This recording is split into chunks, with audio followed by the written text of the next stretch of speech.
Now at 10, locally owned businesses want customers to think about the color pink when shopping this holiday season. Plus, a local home is being rebuilt by a bunch of high schoolers. I'm Lonnie Walton in Carthage, and I talked to a bunch of leaders, and they told me that these high school students mean so much to this project. I have all that information and more coming up.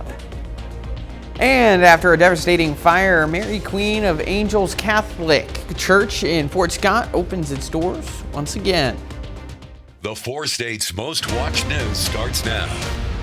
Some local businesses are asking customers to think of the color pink ahead of the big shopping holiday. This is KOAM News at 10. I'm Anthony Saviello. Last year, U.S. shoppers spent $9.8 billion on Black Friday, but small businesses are hoping to encourage some of those shoppers to look at local stores instead. Pink Friday is a day hosted by participating small businesses where they hold sales to specials, hoping to draw in customers ahead of Black Friday. Small businesses all across the country are participating, hoping to showcase the importance of shopping local this holiday season. We help pay the taxes. We're here for your kids. We do pop-ups and we do every little fundraiser that we can to help be involved in our community because we live in the community as well. While many stores are celebrating just Pink Friday, others are beginning to expand their sales into the weekend to hopefully increase business. Let's check in with Chief Meteorologist Doug Hetty for a first look at weather.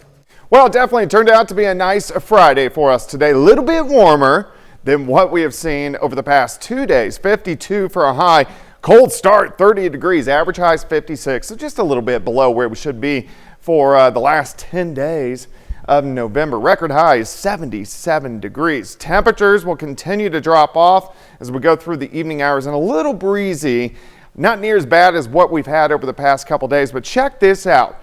As we go into the weekend, southerly winds. Now the southerly winds, that helps our temperatures out, but gusts near 20 for us tomorrow, and then they get even stronger as we go into Sunday. A few little clouds shifting through, but nothing underneath the clouds, so we're going to stay dry tonight. Temperatures backing down to 34 degrees, back to 50 by 10 a.m.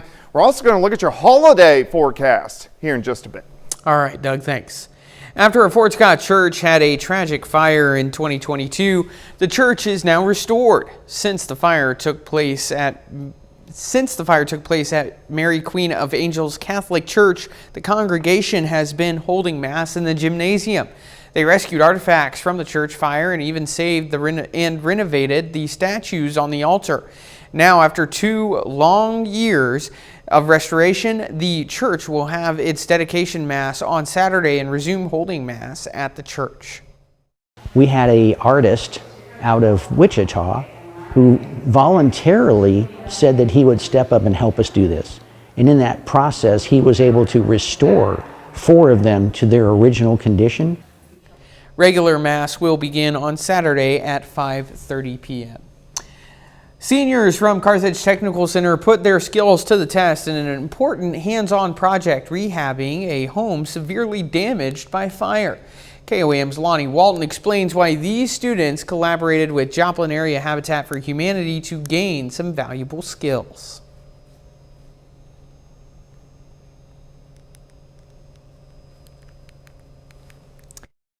So the home was actually deemed inhabitable.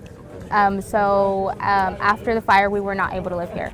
Ogla Mazlieglo's childhood home was nearly destroyed due to a fire from a space heater left on while no one was home. This couldn't have come at a worse time. Mazlieglo says money was already tight. Fortunately, for financial reasons, we did not have home insurance. And so obviously that is a very big out-of-pocket expense that we just could not make. That's when Mazlieglo reached out to Joplin Area Habitat for Humanity. She thought she was out of luck due to her house sitting for a year, but she quickly found out that luck was on her side. Luckily, they were actually very willing to work with us. Gage Tiller is the director of Carthage Technical Center. He says it was the perfect opportunity for his students to get hands-on experience. That's when he decided to partner with Joplin Area Habitat for Humanity. Hey, we would love to do this with you guys, partner on a project where we can, renovate a home, provide our students with some real-world learning opportunities. Scott Clayton is Joplin Area Habitat for Humanity director. He says it was all the work of faith. It was exactly what he's been waiting for. We were looking for a house to rebuild with the Carthage Technical Center. So it seemed like a perfect match of mission, to have the mission of Joplin Area Habitat for Humanity and what we were looking for to do here in the Carthage community. So Habitat of Humanity was very thankful for the experience, and they wanted the community to know that they stand by them. Habitat's mission can extend to those who qualify. So we're looking for projects. So if you're looking for an opportunity to help with our work and finding homes to rebuild, lots that may be available, or partner families that are looking for a better place to stay, you should contact us. Reporting in Carthage, I'm Lonnie Walton, KOAM News. The leaders of this project hope to have it completed by the fall of 2025. This year's online FAFSA form officially opened Thursday for students seeking financial aid for college during the 2025 to 2026 school year. Traditionally, the form is available on October 1st, but the Department of Education delayed the release. The holdup was an effort to avoid a repeat of last year's rocky rollout after making significant updates to the application. Officials expected a December release, but pushed up the opening date after 4 testing phases. The Department of Education has been testing the new form by allowing a limited number of students and families to submit the application since October 1st. Some would say nothing says Christmas quite like a safari. If you're one of those people, the Safari Christmas at the Creation Safari Wildlife Park in Wyandotte, Oklahoma is just for you. Visitors to the park could walk through a Christmas adventure featuring more than 100 lighted animal displays created just for the park. But it wasn't just lighted animal displays. The Safari Christmas featured some actual animals as well. For Wyandotte, Oklahoma, I didn't expect a lot of animals, but I expected a kangaroo, and there were hyenas, and there were different types of goats too as well. It was really cool. It was really cool. There was tons of different animals, wasn't there? Yeah. Tickets for the Safari Christmas will cost adults $12, children $10, and kiddos under 2 get in for free. Coming up, playoffs continue for some of our area high school football teams. John Dales has a preview of Webb City versus Platte County later in sports, but up first. President-elect Donald Trump's hush money case has been put on ice. I'm Nicole Skanga on Capitol Hill with details, plus the president-elect's new pick to lead the Department of Justice. Used cars are only at Roper Honda. CBS News has learned that President-elect Trump has chosen his nominee for U.S. Treasury Secretary and several other high-level positions. Nicole Skanga has the latest from Washington, including his pick to replace Attorney General nominee Matt Gaetz.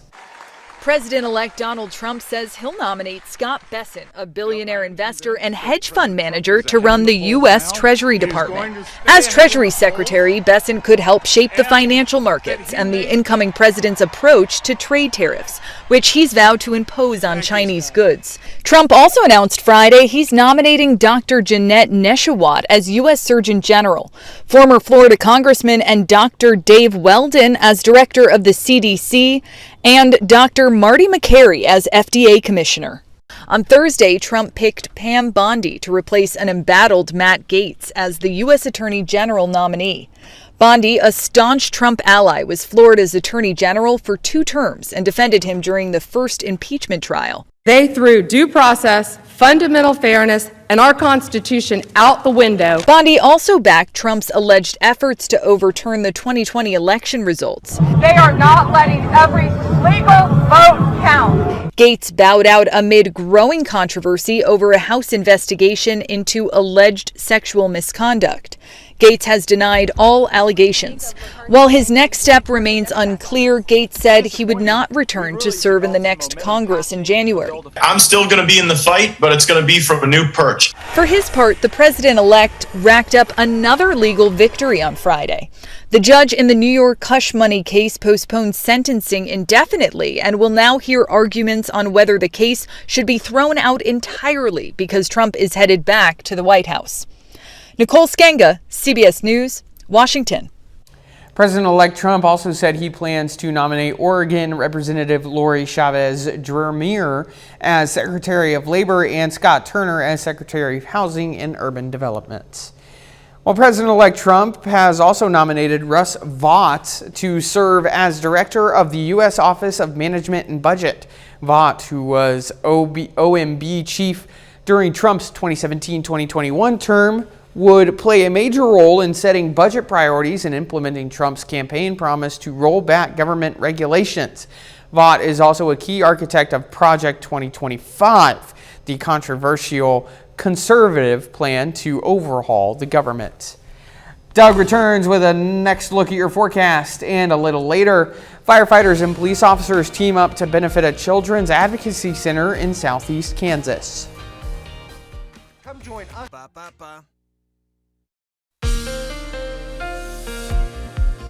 Well, it definitely turned out to be a nice Friday for us today. Temperatures hair warmer than what we saw on Thursday, and thankfully not near as windy. It was actually pretty calm for us today. Now the winds are really going to pick back up as we go into the weekend, but a great shot. This is our Cornell Arts and Entertainment Complex Tower Cam. We are looking downtown Joplin. All right, temperatures yesterday, we couldn't get out of the 40s. Remember, our average high is in the mid to upper 50s. Today we got at least into lower 50s during the afternoon. The winds much calmer for us today, but still a very light breeze, 4 or 5 miles per hour, gusts near 10. But as we go into the weekend, these winds switch out of the south and start to pick up. South winds gusting to about 20 to 25 on Saturday. By Sunday, even stronger, 30 upwards to 35 miles per hour. Now, in return, your temperatures warm up. So usually when you get into the winter months or late fall, for it to warm up, you have to deal with the wind.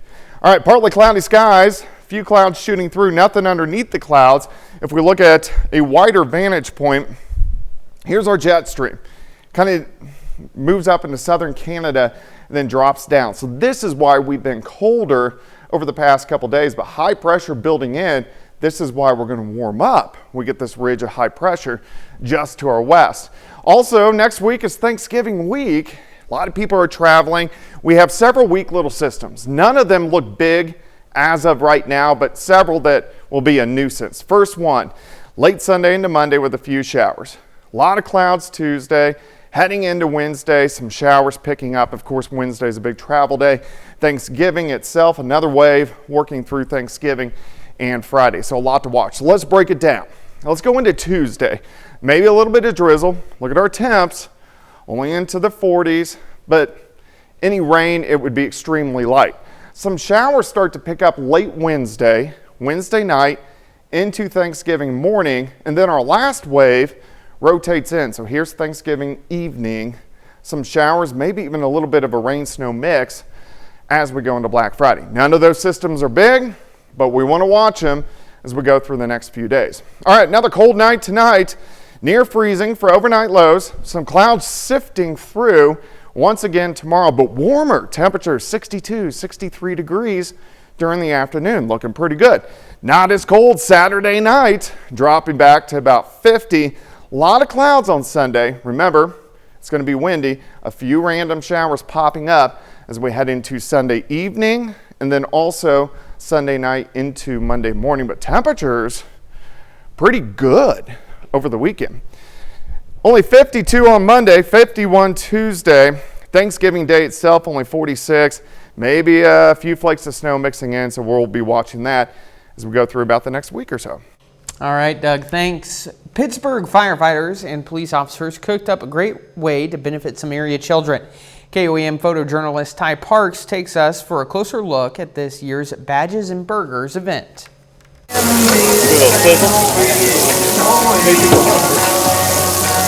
city has been hosting it for a few years, and we've been honored to be their choice. And it's something to bring the community together and just let everyone see how we work together as a team. I think it just goes burgers and badges, so just something easy. We get people out on the grills and grill, and we get the community really helps provide donations, so it's just an easy meal. We provide forensic interviews for victims of child sexual abuse, physical abuse, witness to violence, and then we provide that advocacy throughout the entirety of the case. We go to court with them, and we're just there. We're a person that's always going to be there for them. It's better to report than not. You could call our number and just ask for guidance, and we're willing to talk to you no matter what, and just kind of help guide you through a situation.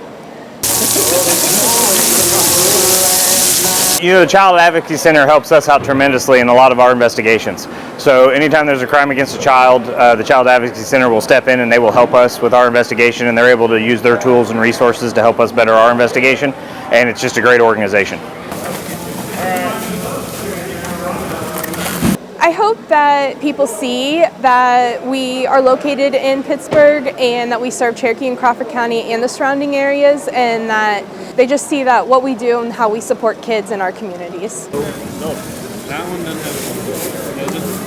So, you know, we had businesses call, we had some schools call, and they're all eating the burgers today to support this event. So it's really awesome to be able to see all these community members come out and help support, but we're pretty lucky in Pittsburgh when it comes to community support. The goal of the Children's Advocacy Center is to reduce the trauma associated with abuse investigations and ensure the health, safety, and well-being of abused children.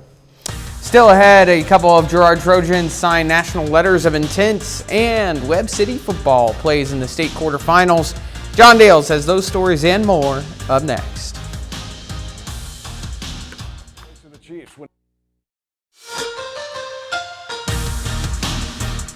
Hey, welcome into sports. I'm John Dales, and this is our 13th consecutive Friday night with high school football in the 4 states, but fewer and fewer of our local teams remain alive in the playoffs. Tonight, 2 of them play in state quarterfinals.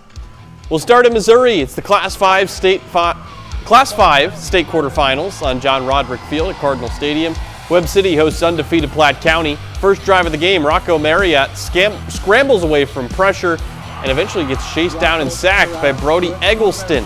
Later in that drive, 4th down and 1, big play here. Platte County goes for it. Marriott keeps it himself, gets the first down and then some. Breaks into open field and scores a touchdown on the opening drive of the game. Platte County up 7-0. Next, Pirate possession, 3rd and long, and Marriott connects with his receiver, Braden Stevens. That moves the chains. It keeps the drive alive. Later on, Marriott keeps it on another design QB run, goes in untouched. Platte County up 14-zip. Webb City just can't get anything going on offense, so the Pirates get it back. Here's a handoff to Adam Gisler. He gashes the defense and scores a touchdown in the corner of the end zone. Pirates up 21-0. That would be the score heading into halftime. First drive of the second half now, more of the same. Platte County goes right back to Gisler, and he finds the end zone for the second time tonight. All Pirates in this one. Platte County beats Webb City 35-0. The loss ends the Cardinals' season.